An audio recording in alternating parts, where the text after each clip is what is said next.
We're moving over to the host now. Thanks for coming. Looking forward to your talk. Thank you very much, Ed. I'd just like to thank the organisers for inviting me. It's a real pleasure to be here. I've never been to China before. System? On? Yeah. I do have a quiet voice, which really doesn't help. It's swinging over.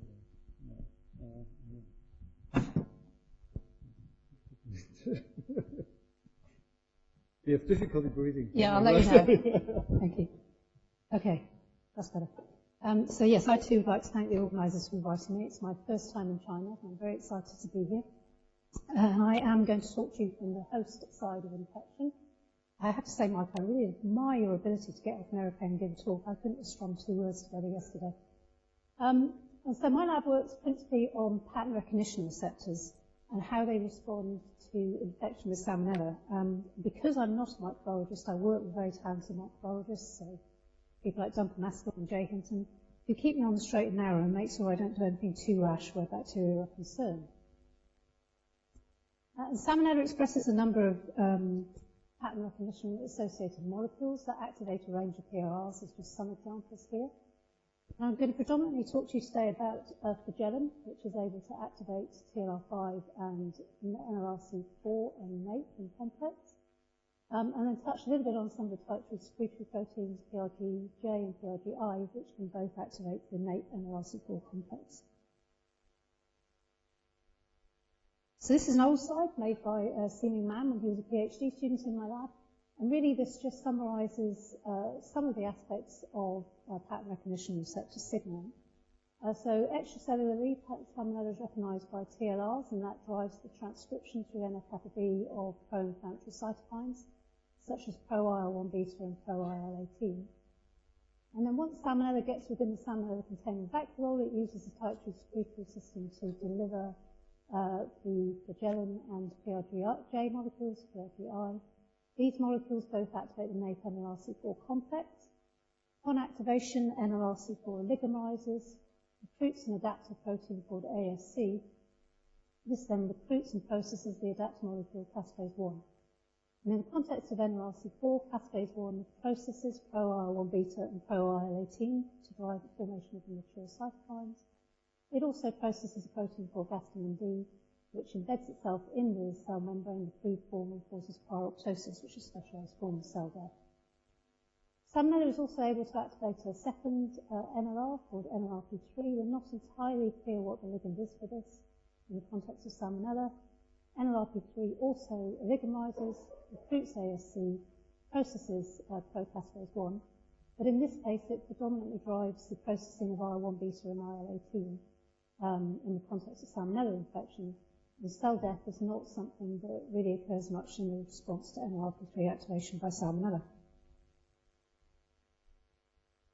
So, because we had activation of both NLRP3 and NLRC4 by Salmonella, and because when you look at Salmonella and you immunolocalize the ASC complex, the adaptive protein complex, you only see one per cell, we reasoned that you might actually have both NLRs in the same inflammasome complex in the cell, and this is just super resolution pictures to show that that's indeed what happens. There's NLRC4 and NLRP3 within the same inflammasome complex in the cell.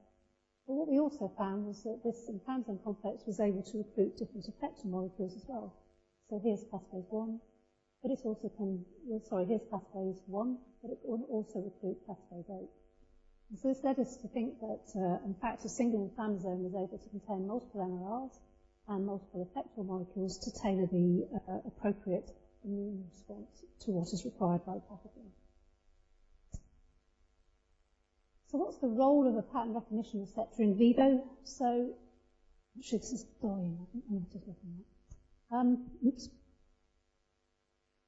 So there are a number of things that a pattern recognition receptor should do. So a cell or the host should see a pattern of a PAMP from the bacterium.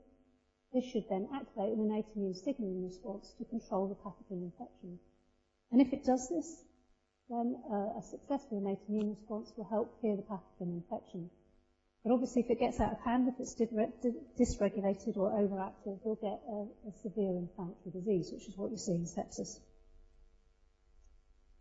So we use a nicely defined model in my lab of a sublethal salmonella infection, and this is important.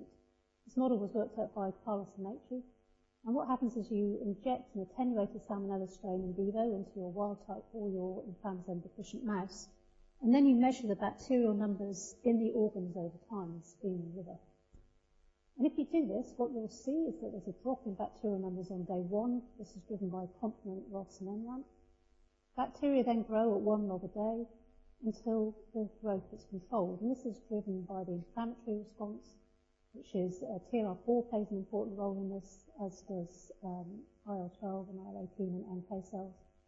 So this plateau then continues until about days 15 to 20. And then at this point, the mouse will clear the salmonella, and this is driven by an antigen-specific CD4 positive T cell response. So when you have this sort of bacterial growth curve, it's actually a very nice model to then ask questions about what pattern recognition receptors are doing to the different phases of the growth response. And so question number 1 was whether or not a mouse without NLRC4 was able to control the bacterial growth within the animal, within the mouse. And indeed it can, but it does actually work like a PRR, because what you'll see is that this is the wild type mouse here, and you can see there's a drop in bacterial numbers on day 1, bacterial numbers increase, and then are plateaued and eventually clear in the wild type mouse. In the NLRC4 knockouts, in the light grey, you can see again a similar shaped curve, with the bacterial numbers becoming elevated at day 7. Over the wild type numbers, and for the whole of the response, you can see that there are more bacterial numbers in the spleen compared to the wild type mice over time, but the shape of the curve is the same. So what this means is that NLRC4 contributes to the control of bacterial growth, but is not essential for the control of bacterial growth in the mouse. This is slightly different to what's seen in the literature, and this is intrinsic because most of the work in the literature with NLRC4 has been done with lethal infections. So if you do a lethal infection of a mouse, wild type or an NLRC4 knockout, by day 4, you've reached the humane endpoint. If you look at the bacterial counts on day 4, there's very little difference between wild type and NLRC4. So you do have to reach day 7 to really see a really nice clear difference between the wild type and the NLRC4 knockout. The other thing that a pattern recognition receptor does is it provides a critical link between the innate and adaptive immune response.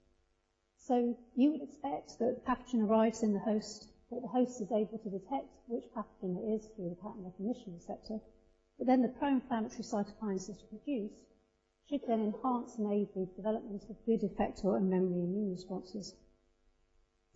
So, Panitor amylosis, who's a postdoc in my lab, has been working on this project for years because we've been hunting for the essential pattern recognition receptors that are required for driving an antigen-specific response to Salmonella. And we expected several of them to be important, but it's not quite been that simple. But intrinsically, the dendritic cell will become TLR4, and the dendritic cell will be activated to produce key cytokines like IL-12.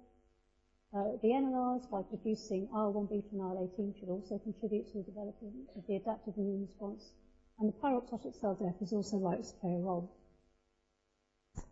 So we used our simple Salmonella model to actually have a look at the clearance phase of the growth, bacterial growth curve, because this is the phase that's driven by CD4 positive T cells. And then also with Ankut, who's a proper adaptive immunologist who helped me with this work to get it on, again, to get it on the straight and narrow and to make sure I didn't do anything stupid. We took out the spleens, we isolated CD4 positive T cells and co-incubated with dendritic cells. We then stimulated the mixed cell culture with Salmonella antigen and looked at cytokines that were produced. So this was predominantly interferon gamma and IL-2 as a measure of the effector CD4 positive T cell responses.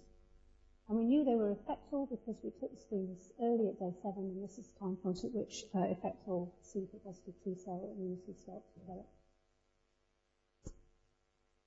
So what we saw, basically, was absolutely nothing in a nutshell.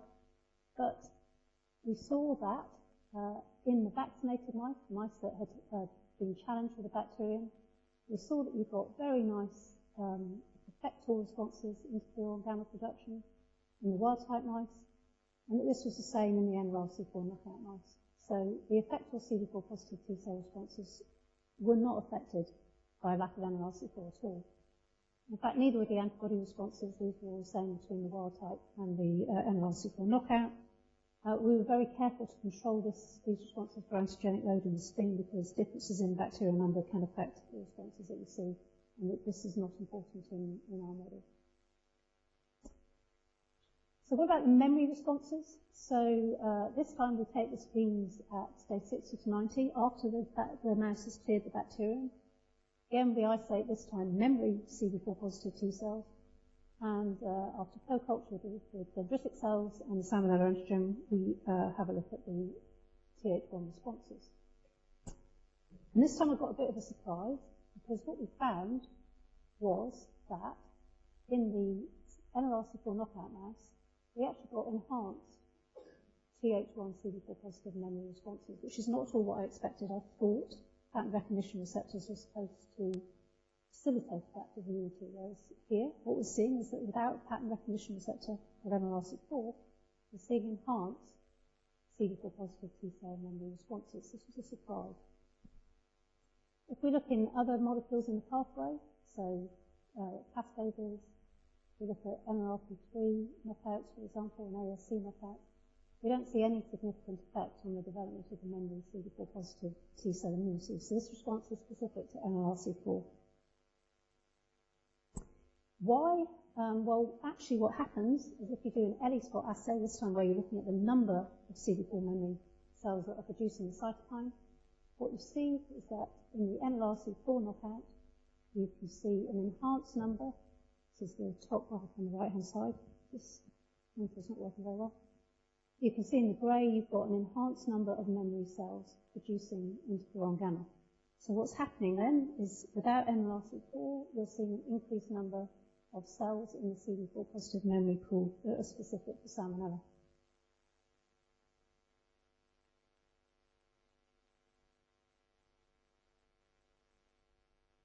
So we were really interested to try and understand why this was. And as you remember, I told you that NLRC4 and NLRP3 are both activated and recruited for the inflammasome in response to Salmonella. So what we decided to do is then look at the production of inflammasome cytokines in response to Salmonella infection in the serum of these mice. And we can't actually measure IL-1 beta when you're looking at these mice very effectively, but we can measure IL-18. So we followed the production of IL-18 over time. So, first of all, the readout of the interferon gamma, which is the Th1 cytokine readout. And what you can see is that at day 7, if you look at the wild-type mice, they produce a nice amount of interferon gamma. If you look at the NLRC4 knockout, they produce an enormous amount of interferon gamma. If you look at the IL-18 data, what you can see in the grey squares, you can see a massive amount of IL-18 was produced in the NLRC4 knockout mouse at day 7, and this remains elevated from days 14 to 21.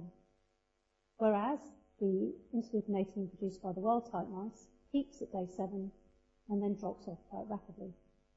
So this is very interesting. So you're seeing an enhanced and sustained production of interleukin-18, and we know that interleukin-18 is absolutely essential for driving CD4 positive T cell responses. What was also interesting was, so we took in our experimental animal group mice that lacked both NLRC4 and NLRP3 to try and understand if NLRP3 was contributing to this response. And if you look at this IL-18 response, what you can see is that when you remove both NLRP3 and NLRC4, the production of IL-18 is now normalized to the same level as the wild-type mouse. So the removal of NLRC4 actually allows NLRP3 to go a bit mad and produce lots of IL-18. So this is interesting, but there are always challenges with using knockout mice. And we thought about two things. So we thought, first of all, let's see if we can see a similar response if we genetically change the flagellum, so this is no longer seen by NLRC4, and that will give us a nice control, because this bacterium will now not be seen by NLRC4 and should recapitulate the phenotype we see in mice without NLRC4. The second thing is, that might also allow us to think a little bit about vaccinology. So I've been funded to work on finding ways of manipulating pattern recognition receptors to see if we can improve the vaccine response. So maybe if we generate a bacterial strain that doesn't activate NLRC4, we will see a different ability of this bacterium to protect against rechallenge with a virulent infection. So we tried to make this strain, and it's actually much more difficult than we anticipated. We did a lot of time making point mutations in Salmonella fly C, which is the gene that produces the flagellin. This was very difficult because actually it was difficult to dissociate recognition at NLRC4 from bacterial motility. So every mutant we made the bacterium not motile. And you need motile Salmonella in order to get efficient infection. But we found a really nice paper in the literature where E. coli, which is fully motile, produces a flagellin that stimulates TLR5, which is important, but doesn't stimulate NLRC4. And we thought, okay, so if we move the flagellin from the E. coli into the Salmonella, will we retain motility, but also produce a bacterial strain that now cannot activate NLRC4 whilst retaining activation of TLR5. And so John Wright and Alessandro Basanti in our lab actually did that. So we took the flagellin from E. coli K12 MG1655, we put it into the Salmonella, and we did indeed make a chimeric strain, which is still motile. So this is the wild-type bacteria, motility. This is the chimeric bacteria in the middle, and you can see that it's motile. It's not as motile as the wild-type, but it's still there. And this is the wild-type SL34, which is a fully virulent Salmonella. And you can see that there is still a really good motility in our mutant strain. You could take mutant strain and you put it on macrophages and you measure the production of IL-1 beta as a readout of inflammasome activity. What you can see is that in black, this is wild-type Salmonella on wild-type macrophages, and you can see that lots of IL-1 beta produced. But the grey squares, this is our mutant Salmonella on wild-type macrophages, and you can see there's a marked reduction in IL-1 beta production. So we've definitely got defective activation of NLRC4, and that is interesting because we would anticipate that we'd only get partial reduction in activation of NLRC4 because we're only taking out flagellin. The PRGJ and PRGI are still present, Salmonella type 2 secretory proteins, and they don't seem to play such a big role when we're looking at our inflammasome responses in vivo. So I have to say that when we made this bacterial strain, I really didn't think it would do anything in vivo. I thought it would only have a small phenotype at best. And so then I was really surprised because we put this strain in vivo, and actually it really does recapitulate the NLRC4 phenotype very nicely.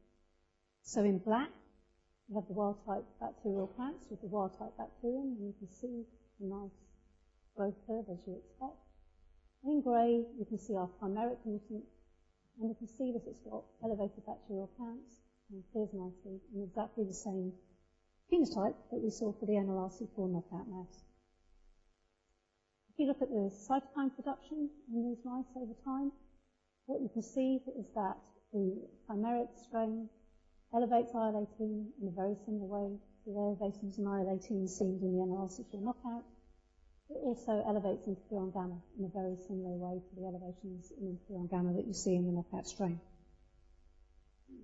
So that's very interesting. Surprisingly enough, this strain of Salmonella seems to be really quite effective in its ability to activate NLRC4 in vivo. So we then decided to do the killer experiment, which I also didn't think would work, whereby we take mice, we challenge them with the NLRC4 chimeric mutant bacterial strain, leave the bacteria to clear, and then challenge them with the fully virulent Salmonella strain. We hoped that we would see some kind of protection with our bacterial mutant. And much to my surprise, this is indeed what we saw. So this is wild-type mice injected with PBS and then challenged with fully virulent Salmonella, and you can see that a lot of these mice reach the main endpoint very quickly. This is wild-type mice challenged with wild-type Salmonella, and you can see, again, they die very quickly. There's a little bit of protection, but not very much. Here is our wild-type mice in pale grey, challenged with our chimeric Salmonella, which doesn't activate NLRC4. And you can see that actually these mice are really very nicely protected against re-challenge with fully virulent Salmonella. So we're seeing then that by modulating NLRC4 activity with a mutant strain of Salmonella, an enhancement in the protection. And so we're fairly excited about this because we think that actually we can use this in live attenuated vaccine strains of Salmonella, and it should improve the protection that you see.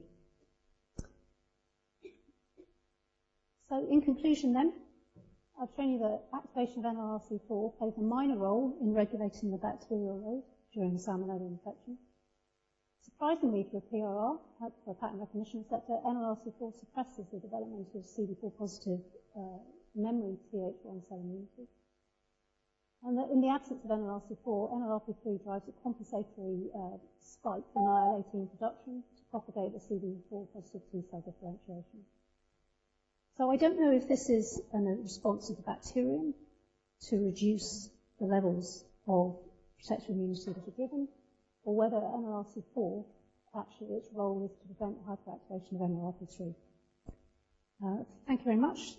This is just a slide to acknowledge all the people that did the work and to acknowledge my funders, particularly the Wellcome Trust and the BVSSE. Thank you.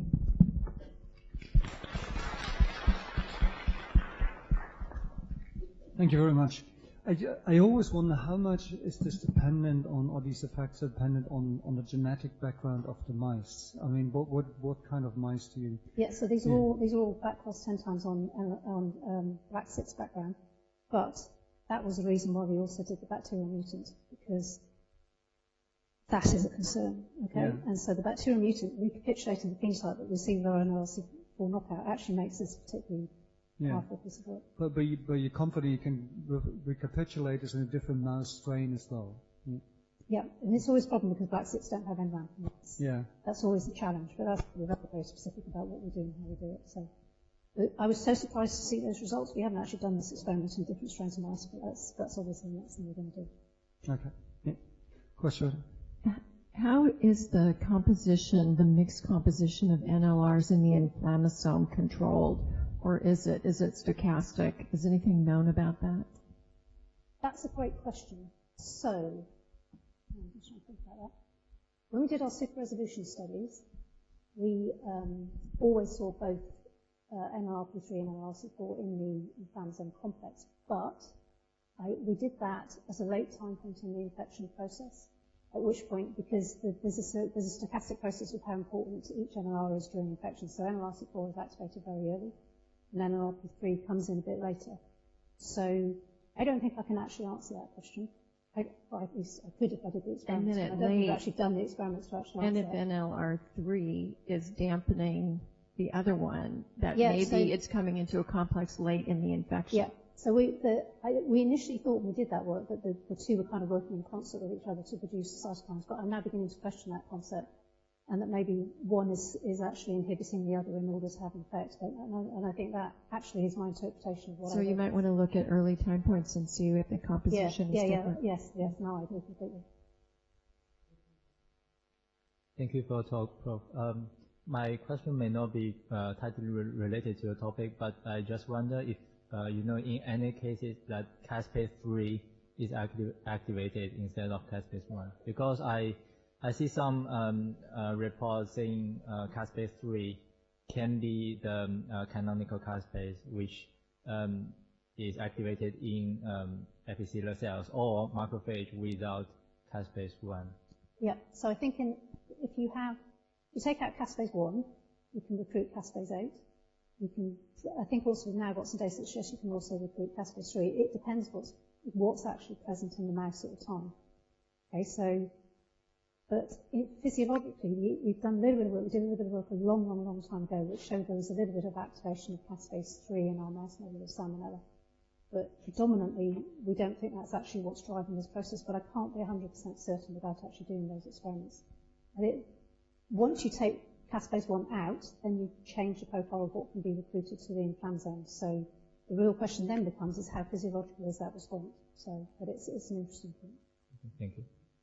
So I first want to apologize that this might be in the realm of a dumb question, but so I guess I'm trying to wrap my head around the fact that in both cases these NLRs are activating caspase-1.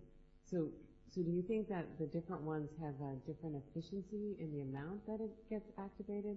And is that what's governing it? And I guess I was wondering how cell death plays into these phenotypes as well. Yeah, so caspase 1, I think, is equally recruited to NLRP4 and NLRP3. I think there's a time-dependent effect, and that it depends upon what time, what NLR is activated as to the end response. With respect to cell death, yes, I'm very interested in cell death. And we think that cell death probably is playing a very important role in driving the cell death process, but actually I'm picking that as proving to be quite a challenge at the moment. And it's something we've got ongoing at the moment, so it's a really exciting area. It's just, when you, as Peng Shao has shown, when you gasping D is absolutely critical for releasing interleukin-1 and interleukin-18 from the cell, so if you take that out, it doesn't actually allow you to then fully unpick the cell death phenotype, so it's actually quite complicated to do that genetically. Hello. Hi. My question is related more to the effectors in immunology side of the response.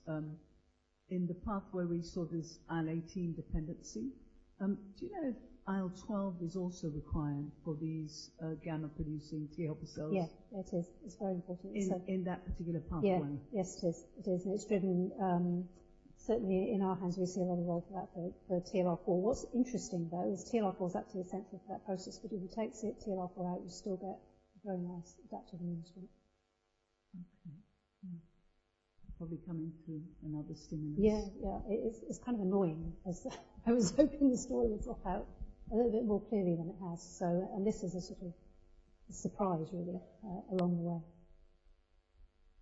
Yeah, thank you for the talk. And a small question regarding the regulation of NLRP4 in the development of CD4 positive memory Th1 cells. Because previous studies showed that the NLRP3 has also expressed in some T cells and can regulate the differentiation of Th2 cells, maybe. I don't remember exactly. So I just wonder whether a similar story may occur in this. With respect to NLRP3 or with respect to NLRP4? I mean, maybe, or whether NLRP4 can also serve as a transcription factor that can regulate this differentiation. So we can't see expression of NLRP4 in our CD4 positive T cells. NLRP4? Yeah. No, we can't see that in our CD4 positive T cells. So this PRR didn't express in T cells? Not as far as we can see, no. And some of the experiments I haven't shown you is that this is DC driven. Okay, so it's definitely to do with the cohort of the receptors in the DC driving the CD4 positive T cells.